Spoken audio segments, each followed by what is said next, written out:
اعتماد به نفس آن چیزی نیست که بسیاری از مردم تصور می کنند. در ذهن خیلی ها اعتماد به نفس یعنی هیچ ترس و تردیدی نداشته باشید. یعنی همیشه قاطع باشید، هیچ وقت نلرزید و هرگز دچار دودلی نشوید. بعضی ها فکر می کنند فرد اعتماد به نفس را با پیشبینی موفقیت اشتباه گرفته و این گونه تعریف می کنند که فرد همیشه مطمئن باشد نتیجه تمام کارهایش به نفع او تمام می شود. یعنی تصور می کنند انسان با اعتماد به نفس کسی است که پیش از شروع هر کاری خیال راحت دارد که حتما موفق خواهد شد و هیچ اتفاقی خلاف آن رخ نخواهد داد. اما واقعیت این است که هیچ کدام از این تعریف‌ها تصویر درستی از اعتماد به نفس واقعی ارائه نمی‌دهند. انسان بدون ترس، بدون تردید و بدون شکست وجود ندارد. ترس و شک بخش طبیعی تجربه انسانی هستند. اعتماد به نفس واقعی چیزی عمیق‌تر و واقع بینانه‌تر از این برداشت‌های ساده و سطحی است. اعتماد به نفس واقعی یعنی در درون خود یک اطمینان آرام و پایدار داشته باشید. نه هیجان کاذب، نه احساس برتری، بلکه یک ثبات درونی. صدایی آرام در ذهن که به شما میگوید هر اتفاقی که در زندگی پیش بیاید میتوانم با آن به بهترین شکل ممکن روبرو شوم. یعنی به توانایی خود برای مدیریت زندگی اعتماد دارید. این جمله به این معنا نیست که همیشه بهترین نتیجه را میگیرید، بلکه یعنی حتی اگر نتیجه مطلوب نبود، توان کنار آمدن با آن را دارید. یعنی شما در درون خود مطمئن هستید که طرز فکر لازم، توانایی عاطفی و منابع درونی کافی را دارید تا با چالش‌ها، خطرها، فشارها و حتی شکست‌ها مواجه شوید. اعتماد به نفس به این معنا نیست که هرگز زمین نخورید. اتفاقاً افراد با اعتماد به نفس هم زمین میخورند، اشتباه میکنند و گاهی تصمیم‌های غلط میگیرند. تفاوت در این است که آنها به این باور رسیدند که اگر زمین خوردند میتوانند دوباره بلند شوند. میدانند که یک شکست پایان مسیر نیست، بلکه بخشی از مسیر رشد است. برای مثال، یک کارآفرین ممکن است چندین بار در کسب و کار شکست بخورد. اما اگر باور داشته باشد که میتواند از اشتباهات درس بگیرد و دوباره شروع کند، او اعتماد به نفس واقعی دارد. یا یک دانشجو ممکن است در یک امتحان نتیجه خوبی نگیرد. اگر این شکست را نشانه ناتوانی خود نداند، بلکه آن را فرصتی برای یادگیری بیشتر ببیند، در حال ساختن اعتماد به نفس است. چنین اعتماد به نفسی فقط از یک راه ساخته می شود: قرار گرفتن در موقعیت‌های دشوار و ثابت کردن توانایی‌های خود با عمل. هر بار که وارد موقعیتی می‌شوید که کمی شما را می‌ترساند، اما با وجود ترس اقدام می‌کنید، در حال ساختن اعتماد به نفس هستید. مثلا اولین باری که در یک جلسه نظر خود را بیان می‌کنید، یا زمانی که مسئولیت جدیدی را می‌پذیرید، یا وقتی گفتگوی سخت را آغاز می‌کنید، در حال جمع‌آوری شواهد واقعی برای توانایی‌های خود هستید. وقتی با چالش‌ها روبرو می‌شوید و از آنها عبور می‌کنید، کم کم به خودتان نشان می‌دهید که قوی‌تر از آن چیزی هستید که قبلاً فکر می‌کردید. این تجربه‌های واقعی تصویر ذهنی شما از خودتان را اصلاح می‌کنند. اعتماد به نفس فقط با فکر کردن ساخته نمی‌شود. با تکرار جملات انگیزشی جلوی آینه هم به دست نمی‌آید. با وانمود کردن، نقش بازی کردن یا پنهان کردن ترس‌ها هم ایجاد نمی‌شود. اعتماد به نفس فقط بر اساس شواهد واقعی شکل می‌گیرد و این شواهد فقط از عمل کردن به دست می‌آیند، نه از خیال پردازی. اما بیشتر مردم در این مسیر یک اشتباه اساسی مرتکب می‌شوند. آنها فکر می‌کنند باید اول احساس اعتماد به نفس داشته باشند و بعد اقدام کنند. مثلا میگویند وقتی اعتماد به نفس پیدا کردم شروع میکنم، یا وقتی ترسم از بین رفت جلو میروم، در حالی که واقعیت دقیقاً برعکس است. اعتماد به نفس شرط اقدام نیست، نتیجه اقدام است. این باور اشتباه باعث می شود بسیاری از افراد در یک چرخه تردید و تعویق گیر بیفتند. آنها منتظر احساسی میمانند که فقط زمانی به وجود می آید که همان کارهایی را انجام دهند که از آن می ترسند. در عمل اعتماد به نفس این گونه ساخته می شود.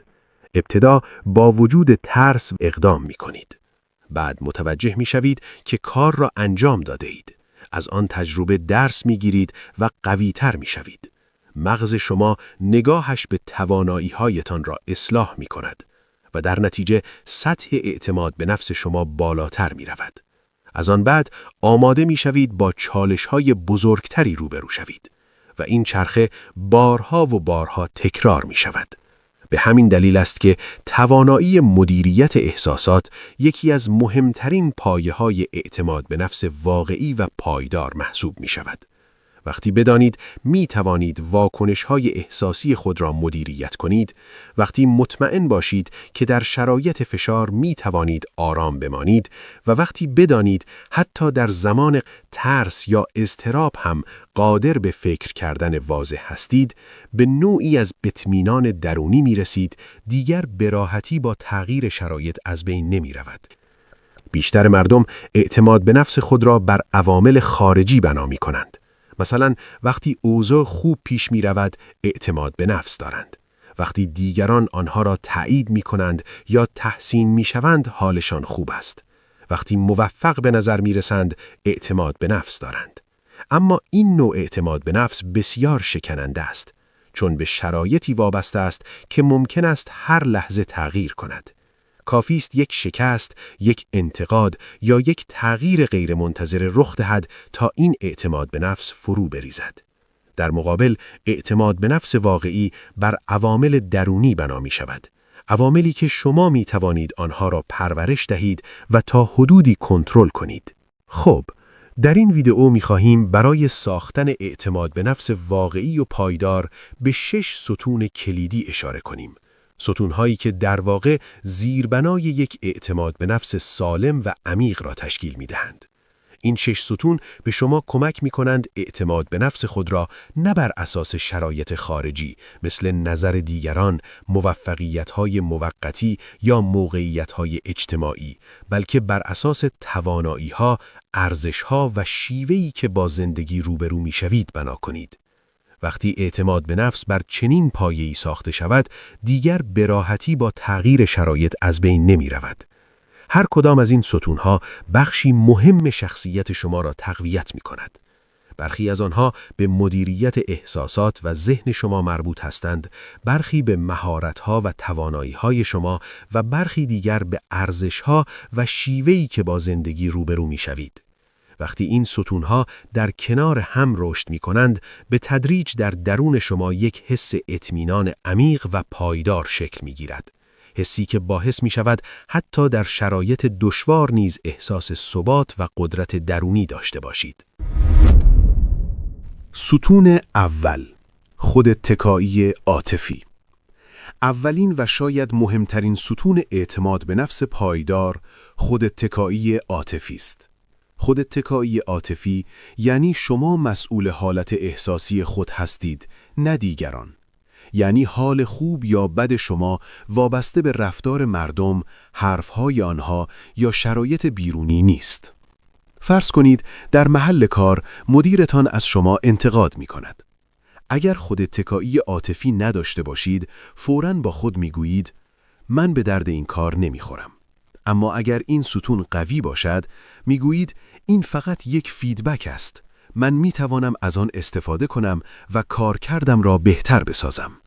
یا در اجتماع اگر کسی شما را نقد کند، بی احترامی کند یا شما را نادیده بگیرد، به جای اینکه فوراً احساس بی ارزشی کنید، میتوانید احساسات خود را مدیریت کنید و بگویید این فقط نظر اوست، نه اصلیت من. در این حالت شما احساس ناراحتی می کنید، اما اجازه نمی دهید احساسات شما را کنترل کنند. در نبود خوداتکایی عاطفی، حال روحی انسان دائما بالا و پایین می رود. یک تعریف کوچک شما را سر ذوق می آورد و یک انتقاد ساده کل روزتان را خراب می کند. اما وقتی این ستون قوی باشد، ثبات درونی پیدا می کنید.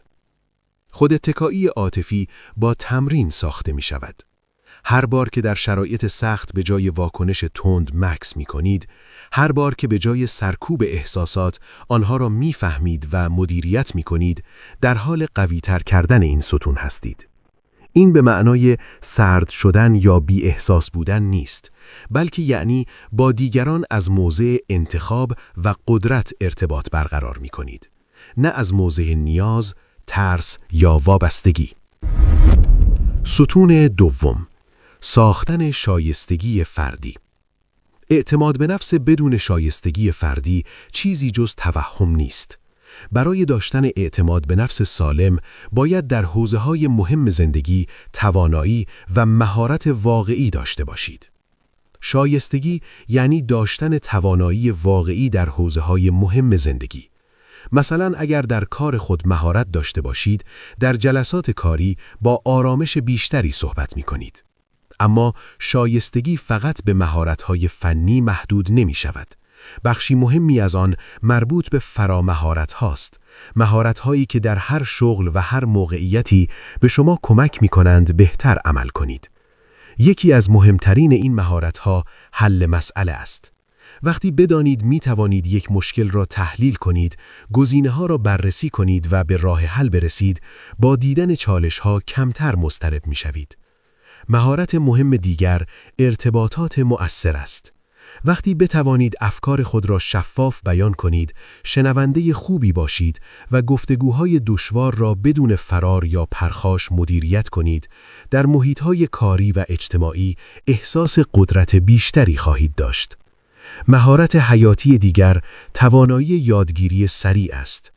وقتی بدانید می توانید مهارت‌های جدید را بیاموزید، دیگر خودتان را محدود به شرایط فعلی نمی بینید. مهمتر از آن، دیگر از تغییر نمی ترسید. هر مهارتی که یاد می گیرید، یک آجر به ساختمان اعتماد به نفس شما اضافه می کند. ستون سوم، هماهنگی صداقت و ارزش‌ها.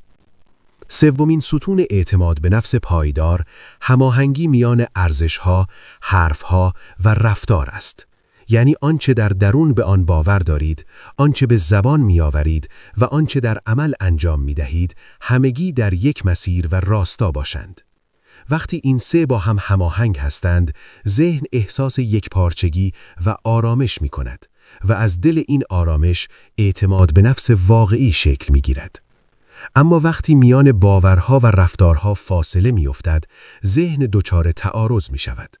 برای مثال، اگر صداقت برایتان ارزش مهمی است، اما مرتب دروغ‌های کوچک می‌گویید، ناخودآگاه احساس می‌کنید با خودتان صادق نیستید. این تضاد درونی شاید در لحظه محسوس نباشد، اما به مرور زمان احساس ضعف، تردید و بی‌اعتمادی به خودتان را ایجاد می‌کند. بیشتر مردم نه با یک تصمیم بزرگ، بلکه با انتخاب‌های کوچک و روزمره از ارزش‌های خود فاصله می‌گیرند. قول‌هایی می‌دهند و به آن عمل نمی‌کنند. مسئولیتی را می‌پذیرند که برخلاف باورشان است، یا حرفی می‌زنند که در دل به آن اعتقادی ندارند. هر بار که برخلاف ارزش‌های خود عمل می‌کنید، ذهن شما این پیام را می‌دهد که نمی‌توان روی خودتان حساب کرد و این مستقیما اعتماد به نفس را آسیب می‌زند. اما درست برعکس، هر بار که حتی در شرایط سخت و پرهزینه با صداقت و هماهنگ با ارزش‌هایتان عمل می‌کنید، حس قدرت، احترام به خود و ثبات درونی در شما قوی‌تر می‌شود.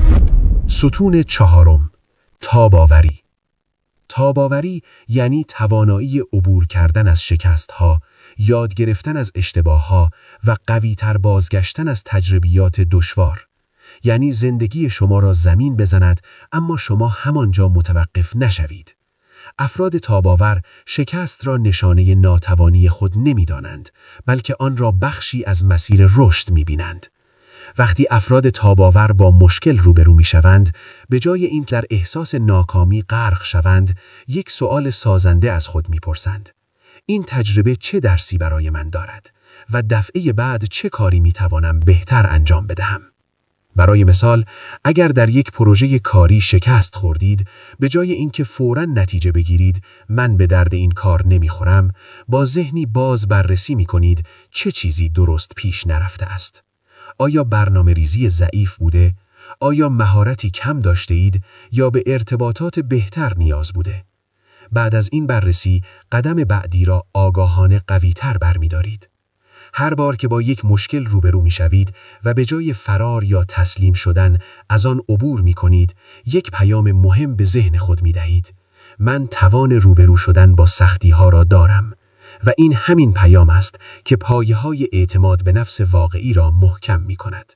در این حالت چالش‌ها شما را نمی‌شکنند، بلکه لایه به لایه شما را می‌سازند و قوی‌تر می‌کنند.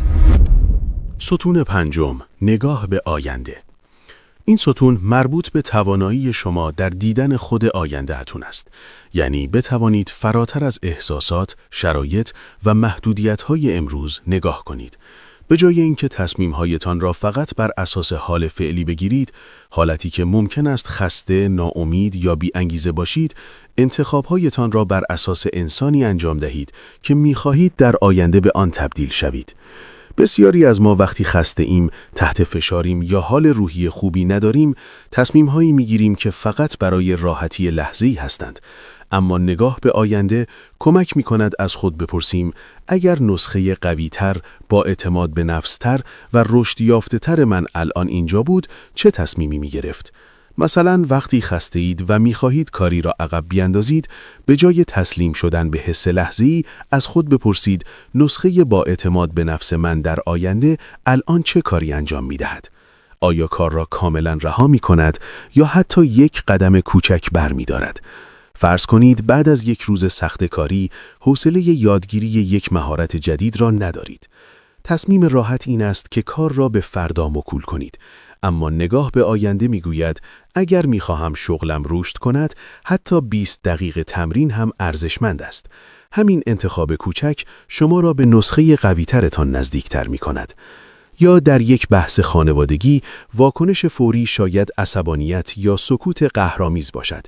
اما وقتی به آینده نگاه می‌کنید، از خود می‌پرسید: نسخه بالغتر من چگونه این گفتگو را مدیریت می‌کند؟ و همین سوال مسیر رفتار شما را تغییر می‌دهد. این نوع نگاه باعث می‌شود انتخاب‌های رشد دهنده انجام دهید، حتی وقتی آسان یا راحت نیستند. شما یاد می‌گیرید محدودیت‌های فعلی را دائمی نبینید، بلکه آنها را موقتی و قابل تغییر بدانید. در نتیجه به تدریج به ظرفیت رشد خود ایمان می‌آورید و اعتماد به نفستان نه از حال امروز، بلکه از مسیر رو به جلویتان تغذیه می‌شود. ستون ششم، تمرکز بر ارزش آفرینی. آخرین ستون اعتماد به نفس پایدار تغییر جهت تمرکز است. از اینکه مدام بپرسیم من چه چیزی به دست می‌آورم، به این سوال مهمتر که من چه ارزشی می‌توانم ایجاد کنم. این تغییر نگاه یکی از عمیق‌ترین تفاوت‌ها بین اعتماد به نفس شکننده و اعتماد به نفس واقعی است. وقتی تمرکز شما روی کمک کردن، حل مسئله و مفید بودن باشد، توجه ذهنتان از خودتان و قضاوت دیگران برداشته می شود. در این حالت کمتر نگران این هستید که دیگران درباره شما چه فکر می کنند، چون انرژی ذهنیتان صرف اثرگذاری است، نه اثبات خودتان. برای مثال، هنگام صحبت در جمع یا یک پرزنتیشن در یک جلسه، اگر مدام با خودتان بگویید نکند اشتباه کنم، نکند مسخره شوم، طبیعی است که مضطرب شوید. اما وقتی تمرکز را تغییر می دهید و به خود می گویید چطور می توانم یک نکته مفید، یک دیدگاه روشن و یک راه حل کاربردی ارائه دهم، اضطراب به طور محسوسی کاهش پیدا می کند. مثلا در روابط زناشویی، وقتی تمام تمرکز شما فقط روی این باشد که حق با من است یا من باید برنده این بحث باشم، تنش و فاصله به تدریج بیشتر می شود. اما زمانی که زاویه نگاه را عوض می کنید و از خود می پرسید من چه کاری می توانم انجام دهم که این رابطه سالمتر و بهتر شود، رفتار شما پخته تر و آگاهانه تر می شود. در این حالت به جای جنگیدن برای اثبات خود، روی حفظ و رشد رابطه تمرکز می کنید و همین تغییر نگاه احساس قدرت درونی، آرامش و اعتماد به نفس بیشتری به شما می دهد. این ستون به شما یاد می‌دهد که اعتماد به نفس از گرفتن نمی‌آید، بلکه از خلق ارزش‌ها ساخته می‌شود. هرچه تمرکز شما بیشتر روی مفید بودن باشد، ذهن آرامتر می‌شود و اعتماد به نفستان به طور طبیعی و پایدار رشد می‌کند. عنصر تکمیل کننده این 6 ستون توجه آگاهانه به شواهد پیشرفت است. ذهن انسان تمایل دارد اشتباهات را بزرگ و موفقیت‌ها را کوچک ببیند. داشتن یک دفترچه موفقیت کمک می‌کند واقع بینانه تر خودتان را ببینید. در آن می‌توانید موفقیت‌های روزانه، حتی کوچک، پیشرفت‌های تدریجی، مهارت‌های تازه و فیدبک‌های مثبت را ثبت کنید. مرور منظم این نوشته‌ها به شما کمک می‌کند رشد واقعی خود را ببینید، نه فقط ضعف‌ها را. در پایان می‌توانیم به یک نتیجه روشن برسیم. ساختن اعتماد به نفس پایدار به هیچ عنوان به معنای تکبر، برتری‌جویی یا بهتر دانستن خود نسبت به دیگران نیست. اعتماد به نفس واقعی یعنی شناخت دقیق و صادقانه توانایی‌های خود و در عین حال داشتن خوشبینی واقع بینانه نسبت به آینده است. یعنی شما به این باور می‌رسید که می‌توانید از پس اتفاقات زندگی برآیید، نه به این دلیل که فکر می‌کنید همیشه همه چیز طبق برنامه پیش می‌رود و نه به این توهم که هیچ مشکلی در مسیرتان نخواهد بود، بلکه به این دلیل که می‌دانید حتی وقتی شرایط سخت می‌شود، توانایی فکر کردن، یاد گرفتن، سازگار شدن و عمل کردن را دارید. وقتی مدیریت احساسات خود را با شایستگی واقعی ترکیب می کنید، وقتی با صداقت درونی زندگی می کنید، وقتی در برابر شکست ها تاب می آورید، وقتی تصمیم هایتان را با نگاه به آینده می گیرید، وقتی تمرکزتان را از اثبات خود به ارزش آفرینی و خدمت تغییر می دهید و وقتی به طور آگاهانه شواهد پیشرفت خود را می بینید و ثبت می کنید، در واقع پایه‌ای از اعتماد به نفس می سازید که وابسته به تمجید دیگران، شرایط بیرونی یا موفقیت‌های مقطعی نیست. چون این اعتماد به نفسی به سادگی متزلزل نمی شود، چون ریشه در درون شماست، نه در اتفاقات اطرافتان. در این نقطه به انسانی تبدیل می شوید که در میان آشوب آرام می ماند، در دل سختی ها فرصت رشد می بیند و بدون نیاز به اثبات خود یا جلب تایید دیگران با شخصیت آرام، استوار و اصیل خود به الگویی الهام بخشی برای دیگران تبدیل می شود.